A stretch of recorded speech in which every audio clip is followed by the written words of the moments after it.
Hello students, आज हम start करने वाला है नया topic Dalton's law of partial pressure. ठीक है, बहुत ही इम्पॉर्टेंट ये लॉ है या मैं ऐसा बोल सकता हूँ बहुत इंपॉर्टेंट टॉपिक है जिसका यूज़ डायरेक्ट इनडायरेक्ट वे में आगे फिजिकल केमिस्ट्री कई चैप्टर्स में आता है नहीं। ठीक है, थर्मोडायनेमिक्स में भी आएगा। ठीक है, 12th क्लास में सॉल्यूशन चैप्टर पढ़ोगे उसमें भी आएगा। ठीक है, केमिकल काइनेटिक्स में भी आएगा। तो इस तरीके से डायरेक्ट इनडायरेक्ट वे में इसका यूज़ होता है। तो ये लॉ बहुत इंपॉर्टेंट है और उतना ही सिंपल भी। ठीक है, तो पहले बात करते हैं ये लॉ क्या बोलता है। तो देखिए इसमें, according to this law total pressure exerted by mixture of non reacting gases in a container of volume capital V at temperature capital T is equals to summation of partial pressure of gases present in the mixture। ठीक है, ये law क्या बोलता है कि अगर हमारे पास एक कंटेनर है, ठीक है, एग्जांपल के लिए मैंने एक डायग्राम में बनाया, एक कंटेनर है और इस कंटेनर में दो या दो से ज्यादा गैसेस है। कंडीशन है कि वो गैसेस कैसे होनी चाहिए, नॉन रिएक्टिंग। ठीक है, लास्ट लेक्चर में मैंने बात करी थी, हमने कनेक्टिंग बल्ब पे जो प्रॉब्लम्स करी थी उसमें मैंने बताया था नॉन रिएक्टिंग गैसेस के लिए हम उन ऐसे प्रॉब्लम्स को करते हैं नहीं जनरली। तो यहाँ पे भी कंडीशन ये कि जो गैसेस है वो कैसे होने चाहिए, नॉन रिएक्टिंग, एक दूसरे से रिएक्ट ना करे। ठीक है, तो उनके मोल्स इंडिविजुअल रहेंगे नहीं।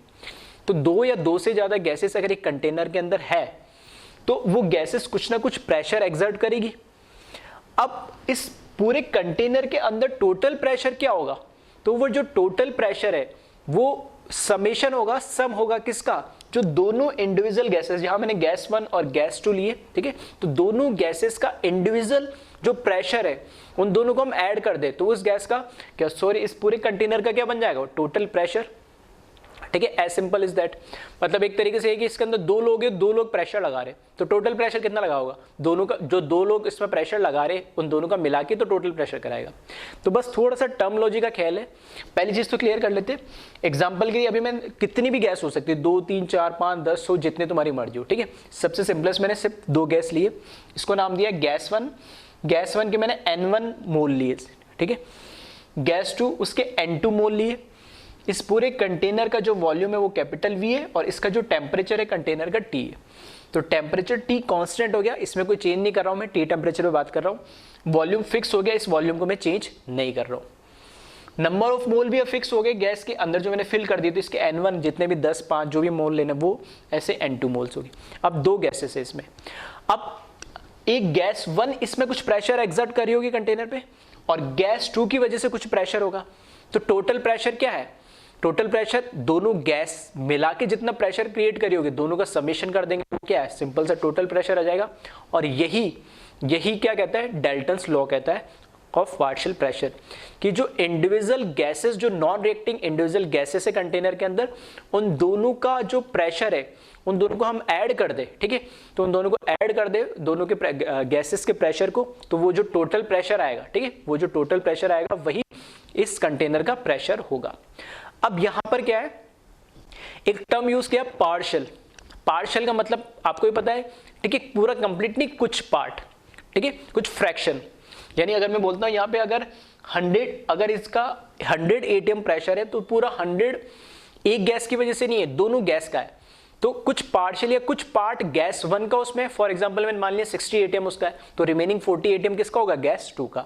तो पार्शियल से मतलब यहाँ कुछ पार्ट का या फ्रैक्शन का है, मतलब इसमें से अगर 3 गैस होती तो 3 गैस मिला के उस पर प्रेशर क्रिएट करती, 4 होती तो चारों का मिला के प्रेशर क्रिएट होता है। ठीक है, तो एक इंडिविजुअल गैस की वजह से जो प्रेशर लगता है उसको हम बोलते हैं पार्शियल प्रेशर। ठीक है, क्या बोला, टोटल प्रेशर तो सारी गैसेस का प्रेशर मिला के कहलाता है टोटल प्रेशर। और उसमें क्योंकि हम बोल रहे हैं कम से कम 2 गैस होनी चाहिए, तो 2 से ज्यादा गैस है तो हर एक गैस अपना अपना कुछ प्रेशर उस पर क्रिएट कर रही है, एक्सर्ट कर रही है। तो हर एक गैस का इंडिविजुअल जो टोटल प्रेशर है, हर एक गैस का जो टोटल, जैसे 2 गैस है, एक 60 एटीएम लगा रही, एक 40 एटीएम लगा रही, और दोनों का मिला के कितना हो गया, 100 एटीएम। तो गैस 1 का अगर 60 एटीएम है तो मैं बोलूंगा उसका पार्शियल प्रेशर 60 एटीएम है। गैस 2 का जो 40 एटीएम उसको मैं बोलूंगा partial pressure of gas 2 is 40 ATM in mixture. आ रही बात समझ में? तो जो इंडिविजुअल गैस जो प्रेशर लगाती है मिक्सचर ऑफ गैसेस के अंदर, उसको हम क्या बोलते हैं, पार्शियल प्रेशर। ठीक है, अब यहां उसी को मैंने लिखा पीटी, मतलब total pressure is equals to P1 plus P2 plus dash dash dash Pn। मतलब अगर n नंबर ऑफ गैसेस मेरे पास अगर है, ठीक है, तो उन सब गैसेस के पार्शियल प्रेशर का समेशन ही टोटल प्रेशर के बराबर होगा। अभी हाल फिलहाल में मैंने यहां 2 ही गैस लिए, इन जनरल मैंने लिख दिया Pn, मतलब n नंबर ऑफ गैसेस आप ले सकते हैं। यहां पर मैंने बता दिया Pt का मतलब क्या है, टोटल प्रेशर जो भी कंटेनर में लग रहा है। P1 जो मैंने लिखा है इसका मतलब क्या है, partial pressure of gas 1। P2 का क्या मतलब है, पार्शियल प्रेशर ऑफ गैस 2। इसी तरीके से Pn का मतलब क्या, partial pressure of gas n, nth gas का पार्शियल प्रेशर क्या होगा, ठीक है। अब यहां पर पार्शियल प्रेशर क्या, वही मैंने लिख दिया। पार्शियल प्रेशर क्या है, pressure exerted by an individual gas present in the same container at same temperature, ठीक है।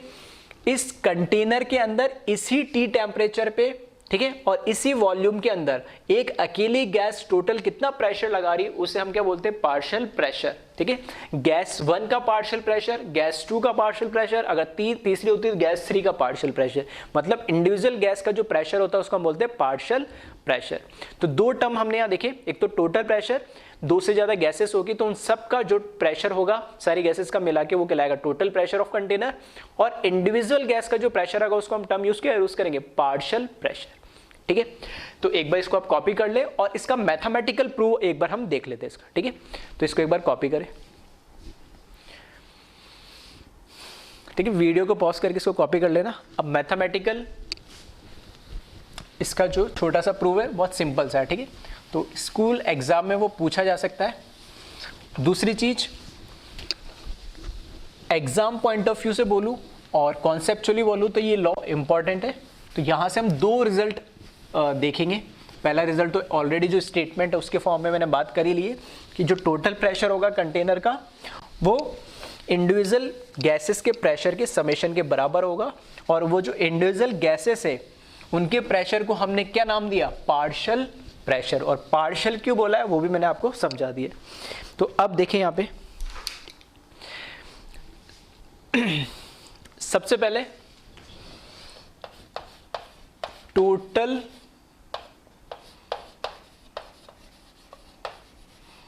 प्रेशर ऑफ कंटेनर, ठीक है। इसी के लिए मैं बात कर रहा हूं कि मैंने एक ऐसा कंटेनर लिया जिसमें 2 ही गैस है, ठीक है। टोटल प्रेशर ऑफ कंटेनर वो किसके बराबर होगा, आइडियल गैस इक्वेशन लगा रहा हूं मैं, Pt total pressure, V volume हमने ले लिया था, ठीक है। इसका वॉल्यूम कितना है V, PV equals to nRT। अब n क्या होंगे, यहाँ पे दोनों गैसेस के मोल्स मिला के होंगे, तो n1 प्लस n2, R तो एक कांस्टेंट है और T टेम्परेचर हमने बता दिया इस टेम्परेचर पे। तो Pt into V total pressure into volume of container is equals to summation of number of moles of gases into R into T। इसको मैंने नाम दिया इक्वेशन नंबर 1, ठीक है। सिंपल सा आइडियल गैस इक्वेशन हमने लगा दिया। अब हम बात करते हैं पार्शियल प्रेशर की। तो पार्शियल प्रेशर ऑफ गैस 1, ठीक है। गैस 1 का पार्शियल प्रेशर लगाना है तो बस इस पे भी आइडियल गैस इक्वेशन लगा दी मैंने P1। गैस 1 का प्रेशर निकालना है तो P1, वॉल्यूम तो क्योंकि गैस 1 इसी कंटेनर के अंदर है और उसका वॉल्यूम भी क्या है, V है, क्योंकि गैस को जिस कंटेनर में रखोगे, जिसमें रखोगे उसका वॉल्यूम ले लेगा। उसके मोल्स कितने होंगे, N1 into R into T, ये हो जाएगा इक्वेशन नंबर 2, ठीक है। दोनों में IG लगाया, ठीक है। सिंपल सी चीज़ है, इसमें तो कोई प्रॉब्लम है ही नहीं हमें। फिर आ जाए इसी तरीके से पार्शियल प्रेशर ऑफ गैस 2, ठीक है। Pt टोटल प्रेशर है, P1 partial pressure of gas 1 है, P2 partial pressure of gas 2, ठीक है, ऑलरेडी हम लिख ही चुके हैं। तो किसके बराबर होगा, N2 into R into T। ये इक्वेशन नंबर हो गई 3, ठीक है। अब मैं क्या कर रहा हूं, इक्वेशन नंबर 2 और 3 दोनों को ऐड कर दे रहा हूं, ठीक है। 2nd और 3rd इक्वेशन को मैंने क्या करा, ऐड करा। तो LHS वाले टर्म LHS में ऐड करेंगे, RHS वाले RHS में। तो यहां से देखिए LHS में जब इसको ऐड करेंगे तो P1V प्लस P2V, फिर N1RT प्लस N2RT। क्लियर है? यहां से V कॉमन आ जाएगा LHS में से, तो ये हो जाएगा P1 plus P2 into V, RHS से RT कॉमन आ जाएगा, तो N1 plus N2 into RT, और इसको मैंने दिया इक्वेशन नंबर 4। ठीक है, अब इक्वेशन नंबर 4 और 1 को देखिए एक बार ध्यान से, कंपेयर कर सकते हैं क्या?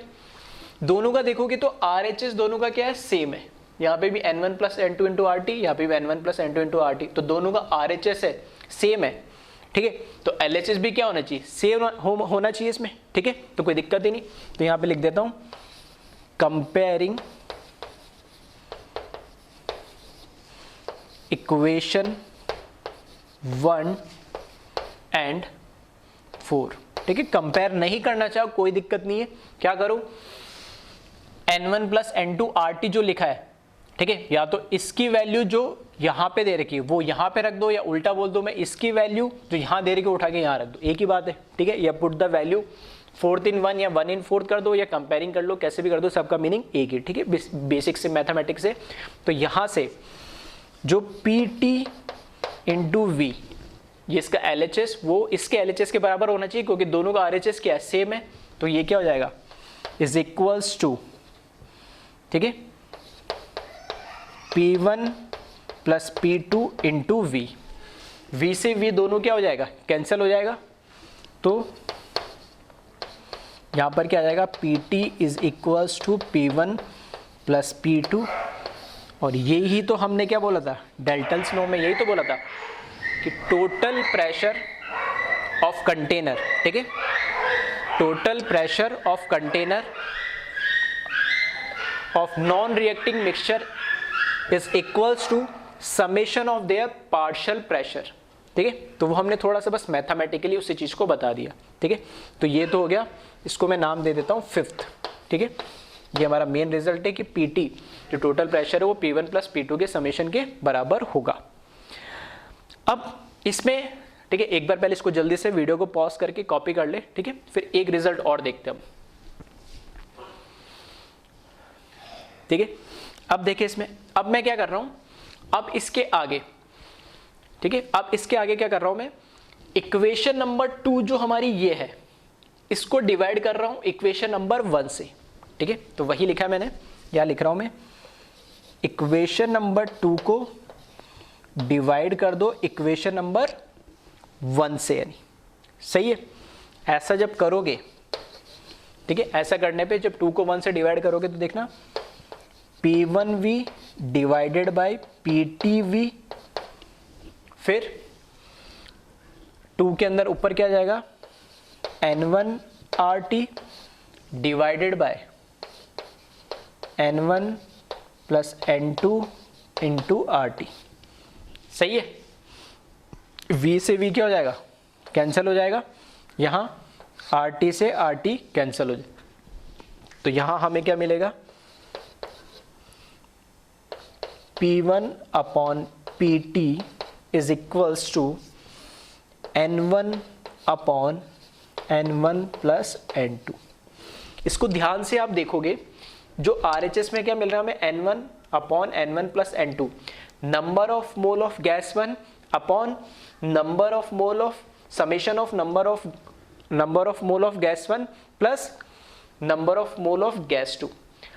इस कंटेनर में 2 ही गैस है, दोनों के मोल्स हमें पता है N1 और N2 है, तो डिनोमिनेटर में तो एक तरीके से क्या आ रहा है, total number of moles of gases in a container, और ऊपर क्या आ रहा है, टोटल मोल ऑफ गैस 1। क्या इस टर्म को कुछ बोलते हैं क्या हम, इस टर्म को हम क्या बोलते हैं, मोल फ्रैक्शन। मोल फ्रैक्शन क्या होता है, जिस भी गैस का मोल फ्रैक्शन निकालना, उस गैस के मोल्स न्यूमरेटर में और डिनोमिनेटर में टोटल नंबर ऑफ मोल्स। तो यहां पर ये क्या हो जाएगा, मोल फ्रैक्शन ऑफ गैस 1 जो न्यूमरेटर में दे रखा है, और नीचे टोटल नंबर ऑफ गैस। तो इसको हम क्या लिख सकते हैं, P1 is equal to X1 into PT, और ये हमारा दूसरा फॉर्मूला है जिसकी मैं बात कर रहा था। क्या करा मैंने, इस पूरे की जगह तो क्या लिखा मैंने x1 mole fraction of gas 1, और जो Pt नीचे डिनोमिनेटर में था, ठीक है, Pt जो डिनोमिनेटर में था, इस डिनोमिनेटर को मैंने क्या करा, क्रॉस मल्टीप्लाई करा, तो ये P इधर आ गया नहीं, तो P1 equals to x1 into Pt, that is partial pressure of gas 1 must be equals to product of mole fraction of gas 1 into total pressure। ये हमारा 6th इक्वेशन आ गई। तो दो इंपॉर्टेंट, ठीक है, एक तो ये फॉर्मूला बहुत इंपॉर्टेंट है और एक ये फॉर्मूला, ठीक है, जो दो हमने डेराइव करे, इसको आपको डायरेक्टली याद रखना है। वैसे सिंपल सा इसका डेरिवेशन है, मैंने बता दिया। उसके बाद भी, ठीक है, ये तो आपको डेल्टन्स लॉ ने बोला, वही हमने प्रूव करा, और ये डेल्टन्स लॉ का दूसरा फॉर्म भी हम बोल सकते हैं, ठीक है। अगर यही से मैं बोलूँ, अगर मेरे को क्या निकालना है, टोटल प्रेशर निकालना है, टोटल प्रेशर निकालना है, तो मुझे क्या पता होना चाहिए, किसी भी एक गैस का पार्शियल प्रेशर और उसी गैस का मुझे मोल फ्रैक्शन पता होना चाहिए बस उस कंटेनर में, तो भी टोटल प्रेशर निकाल सकता हूँ, ठीक है। तो ये दूसरा फॉर्म है, ये पहला फॉर्म है, दोनों ही फॉर्मूले बहुत इंपॉर्टेंट है जिनको आप याद रखें, ठीक है। एक बार आपने ऊपर तो कॉपी कर ही लिया होगा, फिर भी नहीं करा हो तो वीडियो को पॉज करके एक बार कॉपी कर लेना, और सेम इसी तरीके से, ठीक है। अब इसी तरीके से मैं क्या कर दे रहा हूं, अगर मैंने इक्वेशन नंबर 3 को 1 से डिवाइड करा, ठीक है, जैसे यहां पर क्या करा हमने, इक्वेशन नंबर 2 को 1 से डिवाइड करा, ठीक है। सिमिलरली, ठीक है, similarly divide equation number 3 by equation number 1। ऐसा करेंगे तो इधर P1 की जगह क्या आ जाएगा, सिर्फ P2 आ जाएगा, और इधर N1 की जगह क्या आ जाएगा, N2 आ जाएगा, ठीक है। तो इसको खुद से, ये सारे स्टेप खुद से लिखना, यहाँ बस P2 into V divide by PTV is equals to N2 RT upon N1 plus N2 into RT, ठीक है। ये सारे स्टेप करोगे तो फाइनल फॉर्मूले में इधर N1 की जगह N2 मिल जाएगा, और N2 मिलते हुए मोल फ्रैक्शन किसका हो जाएगा, मोल फ्रैक्शन ऑफ गैस 2। तो यहाँ से जो रिजल्ट हमें मिलेगा, ठीक है, यहाँ से जो रिजल्ट मिलेगा वो क्या हो जाएगा, P2 is equals to X2 into PT, ठीक है। दोनों फॉर्मूले क्या है, तो एक्चुअल में सेम फॉर्म है ये, बस ये गैस 1 के लिए है। इसका मतलब कंक्लूजन क्या है, जिस गैस का आपको पार्शियल प्रेशर निकालना हो, ठीक है, इससे पूछ सकते हैं इस फॉर्मूले से, अगर सिर्फ तुम्हें ये पूछ ले कि पार्शियल प्रेशर निकालो, तो पार्शियल प्रेशर जिस गैस का निकालना है तो तुम्हें टोटल प्रेशर पता होना चाहिए और उस गैस का मोल फ्रैक्शन पता होना चाहिए। अगर गैस 1 का पूछा है तो उसका mole fraction divide by total pressure, gas 2 का पूछा है तो मोल फ्रैक्शन गैस 2 का और उसका टोटल प्रेशर कंटेनर का, गैस 7th का पूछते तो 7th गैस का मोल फ्रैक्शन और उसका टोटल प्रेशर, ठीक है। तो इन जनरल में अगर लिख दूं इसको, इन जनरल में अगर इसको लिखूं तो ये क्या हो जाएगा, पार्शियल प्रेशर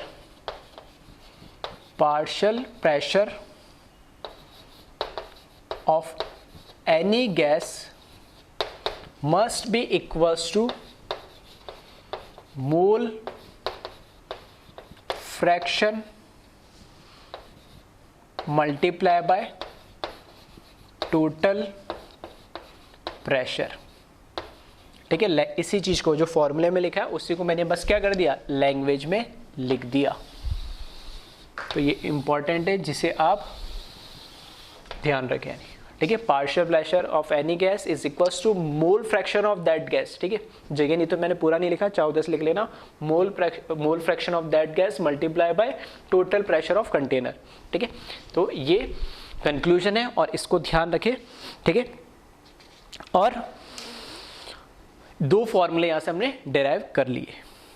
अब हम, ठीक है, एक बार इसको जल्दी से वीडियो को पॉज करके कॉपी कर ले। अब आगे बढ़ते हैं हम न्यूमेरिकल पे, ठीक है। इस पे एक न्यूमेरिकल अब हम देखते हैं, इसको कॉपी कर लिया होगा आपने ना, तो अब इस पे न्यूमेरिकल देख लेते हैं।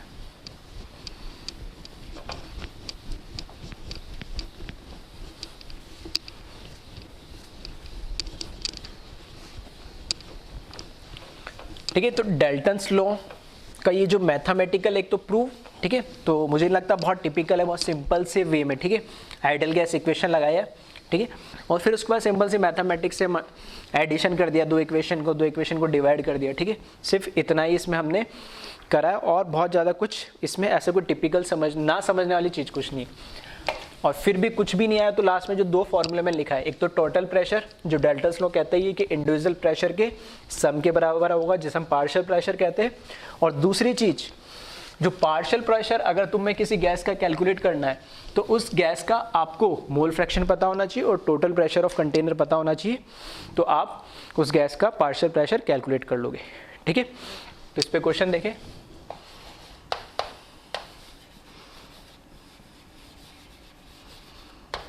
कैलकुलेट मोल फ्रैक्शन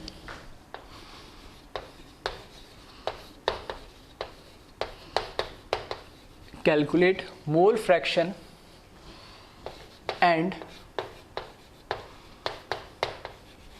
partial, ठीक है, mole fraction and partial pressure of each gas.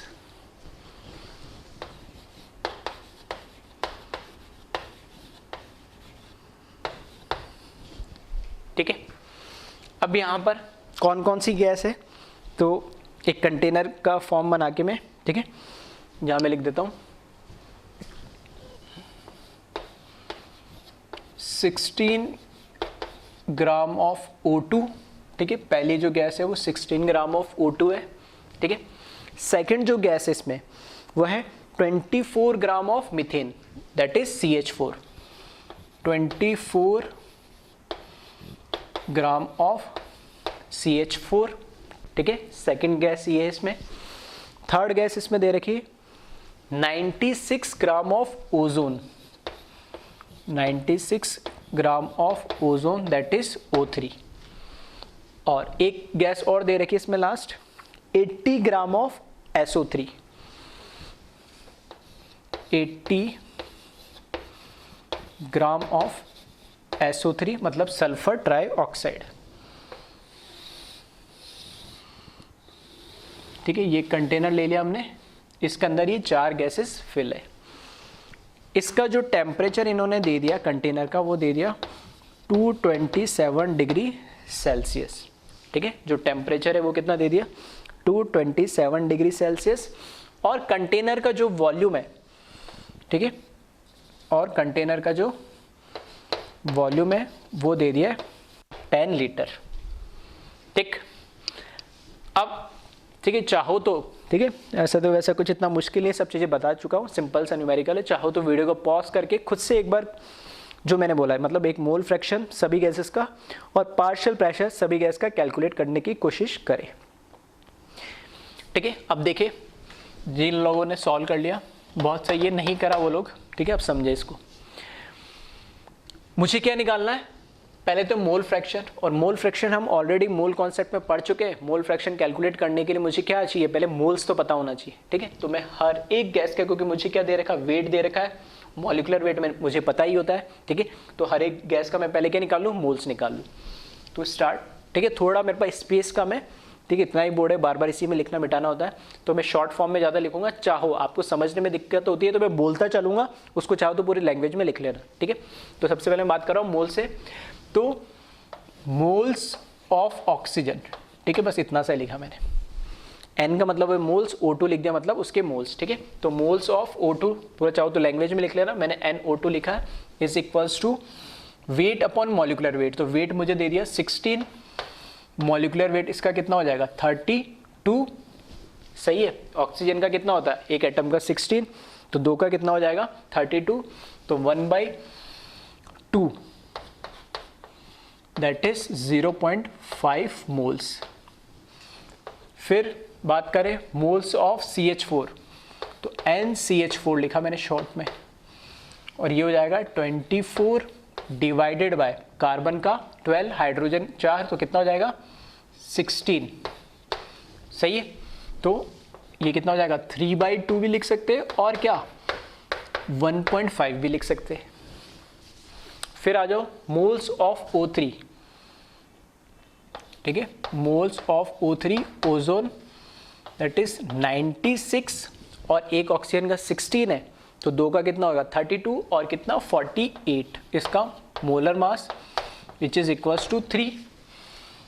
And last में moles of sulphur trioxide SO3, ठीक है। तो गिवन वेट हमें दे रखा 80 और सल्फर का 32 और इसका कितना O3 का कितना हो गया 48 अभी बताया था। तो 32 48 कितना हो जाएगा 80 हो जाएगा। तो इसके मोल्स कितने हो जाएंगे 1। तो चारों गैसेस के हमने क्या कैलकुलेट कर लिए, मोल्स कैलकुलेट कर लिए। ठीक है।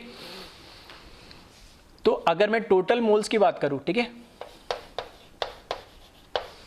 टोटल मोल्स जो इस कंटेनर में है उसको मैं रिप्रेजेंट कर रहा हूं NT से।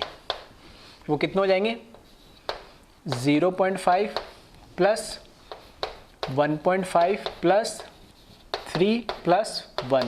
तो 1 प्लस 3 4 और 1.5 और 5 2। तो कितने हो जाएंगे टोटल मोल 6 मोल हो जाएंगे। मोल फ्रैक्शन मुझे कैलकुलेट करना है, तो हर एक गैस का करना है। तो O2 का मोल फ्रैक्शन कैलकुलेट करना है।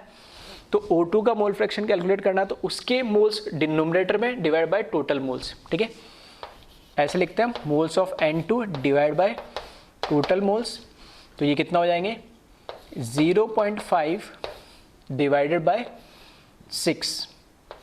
ठीक है, तो 5 बाई क्या लिख सकते हैं हम 60 भी लिख सकते हैं, दैट इज 1/12 भी हो जाएगा यानी। ठीक है, कुछ कैलकुलेशन देख लेना एक बार। कहीं गड़बड़ कर दिए। अच्छा यहाँ ठीक है मोल्स। ठीक है 48 डिवाइड बाई 2। ठीक है 96 डिवाइड बाई 2 है ना। हाँ याद। तो ये हो जाएंगे 2 मोल्स और ये कितने हो जाएंगे 5। ठीक है, तो एक बार कैलकुलेशन भी साथ के साथ चेक करते चले करो। ठीक है, तो यहाँ पर कितना आ जाएगा 5। तो यहाँ पर कितना आ जाएगा, ठीक है 1.1 भी लिख सकते हैं और 1/10 भी लिख सकते हैं, कैसे भी। ठीक है, जैसा तुम्हें ठीक लगे, कोई दिक्कत नहीं। ठीक है, तो 0.1 ही लिख दो, कोई दिक्कत नहीं। ठीक है, फिर मोल्स मुझे कैलकुलेट करने किसके CH4 के। तो अब डायरेक्ट लिख रहा हूँ मैं CH4 के मोल्स 1.5 और ये कितना 5। सही है, तो ये कितना आ जाएगा वापस 3 टाइम्स आएगा तो 0.3 हो जाएगा। फिर आ जाओ मोल्स ऑफ O3। तो इसके मोल्स है मेरे पास 2 और टोटल मोल्स है 5। ठीक है, तो 5 4 जा 20 दैट मीन्स 0.4। और लास्ट मोल्स ऑफ SO3। तो SO3 के मोल्स कितने हैं 1, टोटल कितने हैं 5। ठीक है, तो कितना जाएगा 2 टाइम्स दैट इज 0.2। हमने पढ़ा था मोल फ्रैक्शन का जो समेशन होता है। ठीक है, वो मोल फ्रैक्शन का जो समेशन होता है सब किसके बराबर होना चाहिए 1 के बराबर। तो एक बार चेक कर लेना ताकि हमें पता लग जाए कैलकुलेशन सही है। ठीक है, ऐसे लिखते हैं समेशन ऑफ मोल फ्रैक्शन। ठीक है, वो किसके बराबर होगा, पहली गैस हमारे पास है O2 plus CH4 plus O3 plus SO3। देख ले 0.1 प्लस 0.3 प्लस 0.4 प्लस 0.2। तो 1 3 4 4 8 और 2 10 विच इज इक्वल्स टू 1। ठीक है, इट मीन्स मेरी कैलकुलेशन बिल्कुल सही है कि समेशन ऑफ मोल फ्रैक्शन जो होते हैं, ठीक है, वो किसके बराबर होना चाहिए हमेशा 1 के। ठीक है, तो पहला पार्ट तो हमारा आ गया कि मोल फ्रैक्शन मैंने कैलकुलेट कर लिया। अब सेकंड पार्ट है मुझे partial pressure of each gas calculate करना है। ठीक है, अब पार्शियल प्रेशर कैसे कैलकुलेट करें, देखो एक तो फॉर्मूला है मेरे पास PT equals to P1 plus P2 plus P3 plus P4। ठीक है, अगर मैं इसको 1 2 3 4 नाम दे दूं, 4 है मेरे पास, इस बार 4 गैसेस 4 कंपोनेंट है। तो इंडिविजुअल गैस का पार्शियल प्रेशर तो मुझे पता ही नहीं, वो तो मुझे खुद कैलकुलेट करना है। तो दूसरा फॉर्मूला कि इंडिविजुअल गैस का पार्शियल प्रेशर कैलकुलेट करना है तो मुझे क्या पता होना चाहिए, मोल fraction multiply by total pressure. तो मोल फ्रैक्शन तो मैंने सबका कैलकुलेट कर लिया, तो मुझे क्या पता होना चाहिए अब सिर्फ टोटल प्रेशर। अब टोटल प्रेशर कैसे कैलकुलेट करेंगे, तो टोटल प्रेशर कैलकुलेट अगर आपको करना है, ठीक है, तो अभी बताया था मैंने, ठीक है, डेरिवेशन में total pressure that is PT, इससे रिप्रेजेंट कर रहा हूं मैं। तो वो किसके बराबर होगा, आइडियल गैस इक्वेशन लगा दी मैंने, Pt into V volume of container, फिर total moles of the container into R into T. ठीक है, तो यहां से मुझे टोटल प्रेशर पता लग जाएगा। तो Pt इंटू वी वॉल्यूम कितना दे दिया मुझे 10, टोटल मोल्स कितने हो जाएंगे वो मैंने यहाँ पे कैलकुलेट कर लिया, कितना आ जाएगा 5, और R की वैल्यू, ठीक है, तो मैं अभी के लिए क्या ले लेता हूँ 0.08 ही ले लेता हूँ, क्योंकि ये वॉल्यूम मुझे लीटर में दे रखा है, तो प्रेशर किस में आ जाएगा ATM में आ जाएगा। ठीक है, और इनटू टेम्परेचर, ठीक है, टेम्परेचर 227 डिग्री है, इसमें 273 ऐड कर दे ताकि केल्विन में कन्वर्ट हो जाए। ठीक है, जगह नहीं है तो मैं डायरेक्ट ऐड करके इक्वल्स टू करके लिख रहा हूँ, तो 273 ऐड करेंगे तो कितना हो जाएगा ये 500 केल्विन हो जाएगा। तो यहाँ पे 500 से मैं क्या कर दूँ, इसको मल्टीप्लाई कर दूँ, तो यहाँ पे जो मेरा टोटल प्रेशर आएगा, ठीक है, तो एक बार इसको कैलकुलेट करके देख ले, 20 से ये हट जाएगा, ठीक है, और ये 0 हट गए, ठीक है, और 5 2 जा और 4 और कितना आ जाएगा यहाँ पे, कितना 10 आ जाएगा ये, ठीक है, सॉरी 20, ठीक है, टोटल प्रेशर कितना आ जाएगा ये 20 आ जाएगा। ठीक है, यहाँ पर 25 और 25 मतलब 5/2, ठीक है, और 4 सही है, ठीक है, 20, हाँ 20 ATM आ जाएगा ये। ATM में क्यों आया, क्योंकि मैंने R जो है गैस कांस्टेंट की वैल्यू 0.08 ली, जिसमें ATM लीटर में यूनिट आती है। ठीक है, तो प्रेशर ATM में आ गया और वॉल्यूम ऑलरेडी लीटर में देगा, तो ये मैंने टोटल प्रेशर कैलकुलेट कर लिया। तो एक बार इसको कॉपी कर ले यहाँ तक, और यहाँ से तो अब आप खुद भी कैलकुलेट कर सकते हैं। ठीक है, तो वीडियो को पॉज करके कॉपी कर ले। अब देखें, मुझे पार्शियल प्रेशर कैलकुलेट करना है ना, तो पार्शियल प्रेशर कैलकुलेट करना है, तो पार्शियल प्रेशर कैलकुलेट करने के लिए मेरे को एक तो क्या चाहिए था, टोटल प्रेशर, जो कि आ गया मेरे पास। ठीक है, और ठीक है, मोल फ्रैक्शन मैंने मिटा दिया, चलो कोई दिक्कत नहीं। पार्शियल प्रेशर, पहली गैस दे रखी मुझे O2, तो मेरे को मोल fraction of O2 into total pressure करना पड़ेगा। ठीक है, तो यहाँ से देखें, पार्शियल प्रेशर ऑफ O2 1 2 3 लिखते तो वहाँ 1 2 3 लिख के O2 लिख दिया, मेरे को O2 का पार्शियल प्रेशर चाहिए। तो जो मोल फ्रैक्शन था O2 का, ठीक है, O2 का जो मोल फ्रैक्शन था वो कितना था 0.1। ठीक है, आपने कॉपी कर लिया होगा, तो ये 0.1 इंटू 20, तो कितना आ जाएगा 2 ATM। क्लियर है। फिर पार्शियल प्रेशर ऑफ CH4, तो मोल fraction of CH4 into total pressure, तो CH4 का पार्शियल प्रेशर कितना है CH4 का 0.3, तो ये आ जाएगा 0.3 इंटू टोटल प्रेशर 20 रहेगा, तो कितना हो जाएगा यहाँ पे 6 ATM। Next, partial pressure of O3 ozone, तो मोल फ्रैक्शन ऑफ O3 ओजोन, और ये टोटल प्रेशर, तो ये आ जाएगा partial pressure of ozone is equals to, और ओजोन का मोल फ्रैक्शन कितना आया था, ठीक है 0.4, तो ये आ जाएगा 0.4 इंटू 20, और ये कितना आ जाएगा 8 ATM। और last, partial pressure of SO3 sulphur trioxide, that is mole fraction of SO3 into total pressure which is equals to partial pressure of SO3, और SO3 का कितना आया था 0.2, ठीक है 13448, तो 0.2 ही आना चाहिए, तो ये हो गया 20, और ये कितना आ जाएगा 480। तो दोनों क्वेश्चंस के मेरे पास क्या मिल गए, आंसर मिल गए। अब यहीं से एक चीज मैं जो वेरीफाई करा देना चाहूंगा, ठीक है, जो हमने अभी लॉ के अंदर पढ़ा था, मैथमेटिकल डेरिवेशन में पढ़ा था, क्या मैंने बोला था कि जो टोटल प्रेशर है वो इंडिविजुअल प्रेशर के, यानी जो इंडिविजुअल गैसेस का जो प्रेशर है, जिसे हम पार्शियल प्रेशर बोल रहे हैं, तो इंडिविजुअल गैसेस के पार्शियल प्रेशर के समेशन के बराबर होता है। यही क्या बोलता है हमारा डेल्टन्स लॉ। तो यहाँ से देखें, ये हर एक गैस का इंडिविजुअल गैसेस का पार्शियल प्रेशर दे दिया है, तो इसके सम के बराबर होना चाहिए। That means total pressure is must be equals to partial pressure of O2 plus partial pressure of methane plus partial pressure of ozone plus partial pressure of SO3। ठीक है, कुछ करने की जरूरत नहीं, बस वेरीफाई कर रहा हूं मैं आंसर।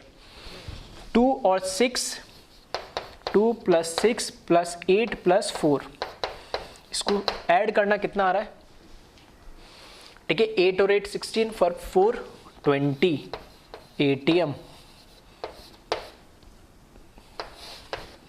चेक करना दोनों आंसर क्या सेम है क्या। ठीक है, तो टोटल प्रेशर हमने डायरेक्ट कैलकुलेट करा टोटल मोल्स निकाल के, तो भी 20 ATM आ रहा था, और पार्शियल प्रेशर का इंडिविजुअल सम करा तो भी 20 ATM आ रहा है। ठीक है, तो मेरा आंसर सही है, बस उसको वेरीफाई करने के लिए बता रहा था। और यहां से टोटल प्रेशर निकालते तो भी यही आता, और पार्शियल प्रेशर से निकालोगे तो भी सही आता। मतलब जो हमने लॉ पढ़ा है, ठीक है, जो हम लॉ पढ़ रहे थे, और जो हमने दो इसके रिलेशन पढ़े, एक तो टोटल प्रेशर, ठीक है, जो पार्शियल प्रेशर के समेशन के बराबर होता है, एक तो ये, और एक partial pressure is equals to mole fraction into total pressure. दोनों जो हमें रिलेशन हमने देखे वो मैथमेटिकल भी बिल्कुल सही आ रहे कैलकुलेशन के अकॉर्डिंग। ठीक है, तो एक बार इसको कॉपी कर ले आप।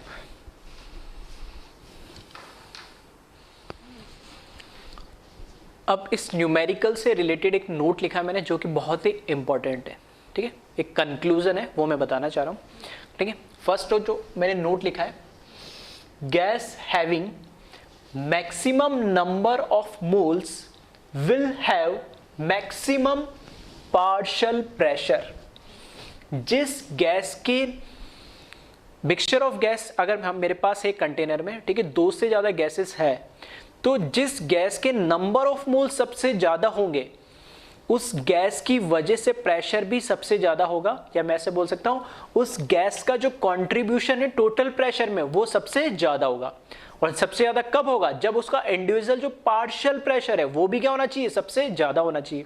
तो कंक्लूजन ये कि अगर मिक्सचर ऑफ गैसेस है मेरे पास 2 या 2 से ज्यादा, तो नंबर ऑफ मोल्स जिस गैस के सबसे ज्यादा होंगे उसका पार्शियल प्रेशर भी सबसे ज्यादा होगा, क्योंकि जो टोटल प्रेशर होता है वो summation of partial pressure of all the gases है। इट मींस जैसे जैसे नंबर ऑफ मोल्स बढ़ते जाएंगे गैसेस के, वैसे वैसे उनका पार्शियल प्रेशर भी क्या बढ़ता जाएगा। एग्जांपल की इसी न्यूमेरिकल से, क्योंकि मैंने दोनों चीज पूछी थी, मोल फ्रैक्शन भी और पार्शियल प्रेशर भी। मोल्स बढ़ रहे तो ऑब्वियस सी बात है मोल फ्रैक्शन भी बढ़ेंगे। ठीक है, इसकी जगह अगर मोल की जगह में मोल फ्रैक्शन, एक कॉलम चाहो तो एक मोल फ्रैक्शन का और बना लेना, और जो मैं बोल रहा हूं उसको कंपेयर कर लेना। ठीक है, इतना सा तुम खुद से करके देखना। जैसे मैंने बनाया गैस लिखी यहाँ पे O2 CH4 O3 SO3, जो अभी न्यूमेरिकल करा उससे रिलेटेड। इनके मोल मैंने O2 के कैलकुलेट करे 0.5, CH4 के 1.5, O3 के 2 और SO3 के 1 मोल। ठीक है, मोल कैलकुलेट करे। फिर इसके बाद एक कॉलम और बना के देख लेना मोल फ्रैक्शन का, जिसके मोल्स ज्यादा होंगे, क्योंकि मोल फ्रैक्शन क्या होता है? Mole of given gas divided by total moles. तो टोटल मोल्स तो सबके लिए सेम रहेंगे, सबका summation that is 5। Mole fraction कैसे बढ़ेगा? अगर न्यूमरेटर की वैल्यू बढ़ेगी। न्यूमरेटर की वैल्यू कब बढ़ेगी? जब उसके नंबर ऑफ मोल्स बढ़ेंगे। तो मोल फ्रैक्शन भी 2, इसके नंबर ऑफ मोल ज्यादा है तो इसके मोल फ्रैक्शन भी इसका सबसे ज्यादा होगा। उससे कम 1.5 इसका मोल फ्रैक्शन होगा, फिर उसके बाद 1 और उसके बाद 0.5। तो मोल फ्रैक्शन भी इसी ऑर्डर में देखने को मिलेगा। उसी ऑर्डर के अंदर देखना 2 सबसे ज्यादा मोल इसका है, तो इसका मोल फ्रैक्शन भी सबसे ज्यादा होगा, और इसका देखो पार्शियल प्रेशर भी सबसे ज्यादा है। ये अभी हमने न्यूमेरिकली कैलकुलेट करा, देखना 2684 में सबसे बड़ी वैल्यू क्या है? 8। तो मोल फ्रैक्शन भी इसका क्या है? सबसे ज्यादा 8। इसके बाद 2 के बाद क्या? 1.5। तो 1.5 तो उसका मोल फ्रैक्शन भी इससे ज्यादा सेकंड नंबर पे होगा, सेकंड। ठीक है, टॉप से सेकंड होगा, और उसका पार्शियल प्रेशर भी देखना 8 से जस्ट इसका कम है 6। थर्ड नंबर पे आ रहा है ये 1, उससे कम थर्ड नंबर पे। ठीक है, वो उसका मोल फ्रैक्शन भी थर्ड नंबर पे आएगा, और उसका पार्शियल प्रेशर भी देखना 8 6 के बाद 4। और लास्ट जिसका सबसे कम मोल है उसका मोल फ्रैक्शन भी सबसे कम होगा, और उसका पार्शियल प्रेशर भी आप चेक कर सकते हो 2। आ रही मेरी बात समझ में? तो इस तरीके के कॉन्सेप्चुअल चीजें जो हमने यहां से, ठीक है, एक न्यूमेरिकल से हमने क्या करा? कंक्लूड करा है। तो ऐसे सब्जेक्टिव ऑप्शंस जो आते हैं हमारे पास, ठीक है, जिसमें हमें कैलकुलेशन नहीं करनी होती, तो वहां पूछ सकता है। ठीक है, कि 4 ऑप्शन दे देगा, विच वन इज इनकरेक्ट या विच वन इज करेक्ट। तो वो दे देगा कि भाई ऐसे ऐसे इनके मोल्स है, तो क्या उनके मोल फ्रैक्शन सबसे ज्यादा होंगे, या उस गैस का मोल फ्रैक्शन थर्ड नंबर का होगा, सेकंड नंबर का, क्या उसका पार्शियल प्रेशर सबसे ज्यादा होगा या सबसे कम होगा, ऐसा कुछ भी वो पूछ सकता है, ठीक है, ऑब्जेक्टिव क्वेश्चंस में, ठीक है, सब्जेक्टिव ऑप्शंस देके। यानी आ रही मेरी बात समझ में? तो जिस गैस के नंबर ऑफ मोल सबसे ज्यादा होंगे उस गैस का मोल फ्रैक्शन भी ज्यादा होगा, और मोल फ्रैक्शन ज्यादा होगा तो पार्शियल प्रेशर भी उसका ज्यादा होगा। ये तो हुआ पहला नोट। सेकंड जो नोट है वो न्यूमेरिकल पॉइंट ऑफ व्यू से थोड़ा इंपॉर्टेंट है।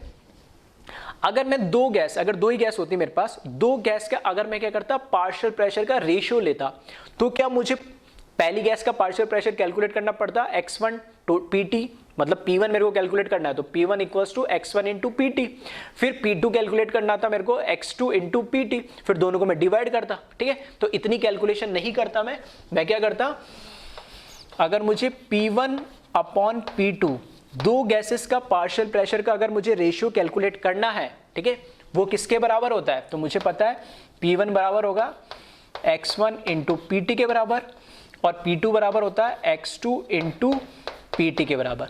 टोटल प्रेशर तो उस कंटेनर में सेम ही होगा, तो PT की वैल्यू तो क्या हो जाएगी, कैंसिल। तो यहां क्या बचेगा, सिर्फ मेरे पास x1 अपॉन x2। तो सर ये मोल फ्रैक्शन तो कैलकुलेट करना ही पड़ेगा ना, टोटल प्रेशर नहीं करना पड़ेगा, तो मोल फ्रैक्शन तो कैलकुलेट करना पड़ेगा, ठीक है। तो देखना क्या मैं इसको ऐसे लिख सकता हूं, x1 को मैं क्या लिख सकता हूं, n1 मोल फ्रैक्शन ऑफ 1 निकालना है तो n1 प्लस n2, ये मैंने क्या लिखा, x1 की वैल्यू। x2 मेरे को कैलकुलेट करना है तो n2 divided by n1 plus n2, ऐसे ही तो कैलकुलेट करते हैं। तो जो डिनोमिनेटर है वो तो क्या हो जाएंगे, कैंसिल आउट हो जाएंगे, ये इससे कैंसिल हो जाएगा, तो यहां पर सिर्फ क्या बचेगा मेरे पास, n1 upon n2। That means कि अगर मुझे दो गैसेस का मुझे क्या निकालना है, ठीक है, पार्शियल प्रेशर का रेशियो निकालना है, तो अल्टीमेटली मुझे तो बस पता क्या होना चाहिए, उनके नंबर ऑफ मोल्स, ठीक है। और अगर नंबर ऑफ मोल्स नहीं दे रखे और डायरेक्ट अगर एक का मोल फ्रैक्शन दे रखा है तो दूसरे का भी तो हम कैलकुलेट कर सकते हैं, तो वहां से भी हम बता सकते हैं। अगर मोल फ्रैक्शन डायरेक्ट दे रखा है एक का 0.3 तो अपना 0.7 दूसरा हो जाएगा, तो उसके रेशियो ही क्या हो जाएगा, पार्शियल प्रेशर का रेशियो। और अगर हमें मोल्स दे दिए, एक के 2 दे दिए, एक के 5 दे दिए, तो मैं मोल फ्रैक्शन भी क्यों निकालू, डायरेक्ट लिखो 2/5, वही उसका रेशियो हो जाएगा। आ रही बात समझे, न्यूमेरिकल पॉइंट ऑफ व्यू से ये इंपॉर्टेंट है। कैसे, ठीक है, एक बार इसको कॉपी करें, एक न्यूमेरिकल इस पर हम देखते हैं, ठीक है। इस पर एक न्यूमेरिकल हम लिखें, इसको एक बार कॉपी कर ले वीडियो पॉज करके,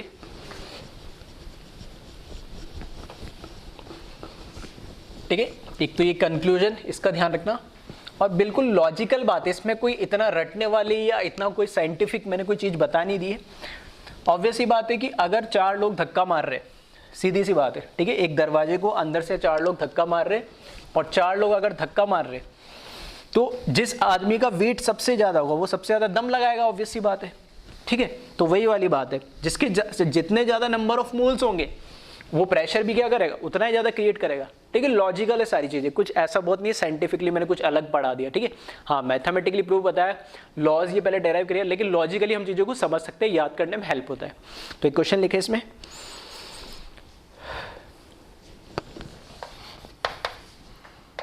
अ कंटेनर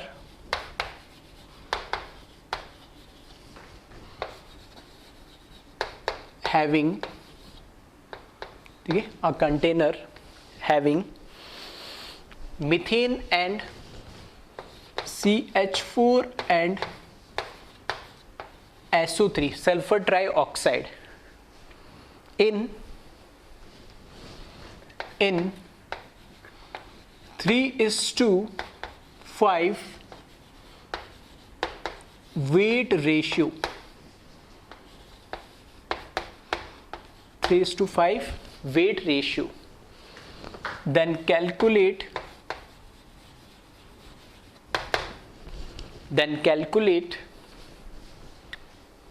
ratio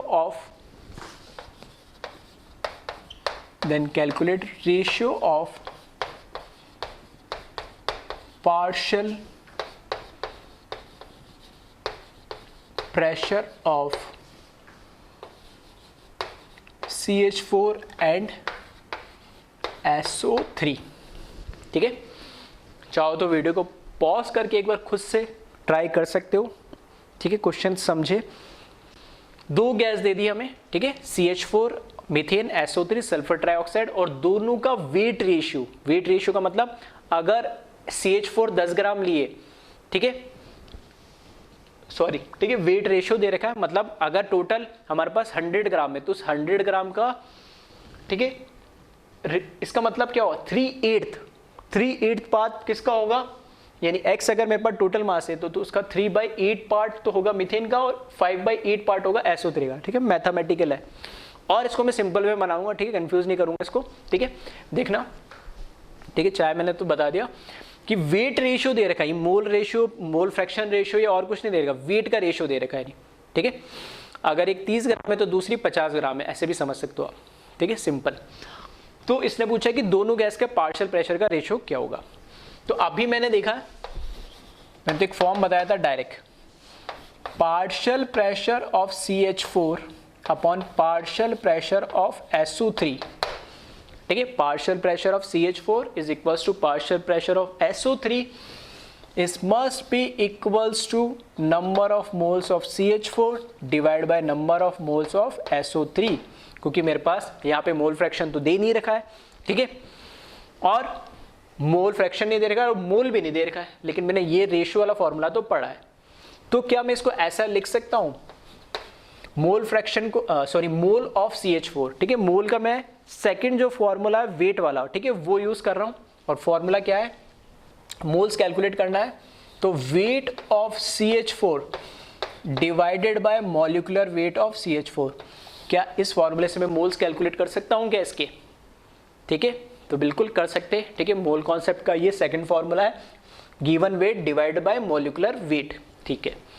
इसी तरीके से weight of SO3 divide by molecular weight of SO3, और ये क्या है, इस फॉर्मूले से मैंने क्या निकाले, मोल्स ऑफ SO3, ठीक है। इसको बस सिंपलेस्ट वे में मैं लिख दे रहा हूं, weight of CH4 divided by molecular weight of CH4 multiply, ठीक है, ये तो आता ही है आपको, ठीक है, x/y अपॉन में, ठीक है, u/v, तो x/y मल्टीप्लाई, और ये कैसा हो जाता है, उल्टा हो जाता है, तो यहां पर क्या आ जाएगा, मॉलिक्यूलर वेट ऑफ SO3 और वेट ऑफ SO3, ठीक है, सिंपल बेसिक सी मैथमेटिक्स है, ठीक है, बहुत सिंपल वे में बता रहा हूं, कोई कंफ्यूजन नहीं होना चाहिए। इसी को, ठीक है, moles of CH4 sorry partial pressure of CH4 divide by partial pressure of SO3, इसको और क्या लिख सकते हैं हम, वेट ऑफ CH4, इस टर्म को मैं इधर लिख दे रहा हूं और इस टर्म को मैं इधर लिख दे रहा हूं, बस इतना सा चेंज कर रहा हूं, तो यहां पे वेट ऑफ SO3 लिख दिया मैंने, multiply by molecular weight of SO3 divide by molecular weight of CH4। यहां पे हमें क्या दे रखा है, CH4 और SO3 का वेट रेशियो, और देखना weight of CH4 divide by weight of SO3, तो ऐसा बोल सकता हूं ये वेट का रेशियो आ गया, और इस पूरे की वैल्यू मुझे क्या दे दी है इसने, 3:5, मतलब 3/5, इस पूरे की वैल्यू 3:5, मतलब वेट का रेशियो, इसका 3 और इसका 5, तो 3/5 होना चाहिए, तो वही मुझे दे दिया है। मॉलिक्यूलर वेट ऑफ SO3 कितना, 32 + 48 80, और मॉलिक्यूलर वेट ऑफ CH4 16, बस 16 5 जा हो जाएगा ये, ठीक है, और कितना आ जाएगा आंसर 3। तो partial pressure of CH4 is equals to partial pressure of SO3 is equals to 3:1, ठीक है। तो सिंपल सा चाहता तो मैं एक स्टेप में भी कर देता, कोई बड़ी बात नहीं थी, बस समझाने के लिए मैंने, ठीक है, कि किसी को ये वेट रेशियो क्या होता है उसमें भी समझने में दिक्कत हो रही थी, तो इसलिए मैंने सिंपलेस्ट वे में इसको समझाया, ठीक है। तो इस तरीके से एक बार डाल्टन्स लॉ को फिर से पढ़ लेना, दो रिलेशन PT = P1 + P2, जितनी भी गैसेस सबका summation of partial pressure of gas is equals to total pressure of container, और second formula partial pressure of any individual gas is equals to product of mole fraction of that gas multiply by, ठीक है, total pressure of container, ठीक है। दो relation इसमें हमें ध्यान रखने, ठीक है, और न्यूमेरिकल मैंने बता दिए, उससे एक कंक्लूजन भी निकला है कि जिस कंटेनर में जिस गैस के मोल सबसे ज़्यादा होंगे उसका पार्शियल प्रेशर भी उतना ज़्यादा होगा, क्योंकि उसका मोल फ्रैक्शन भी ज़्यादा होगा। मोल ज़्यादा, मोल फ्रैक्शन ज़्यादा, तो पार्शियल प्रेशर भी ज़्यादा। ठीक है, तो एक बार इसको कॉपी कर लें।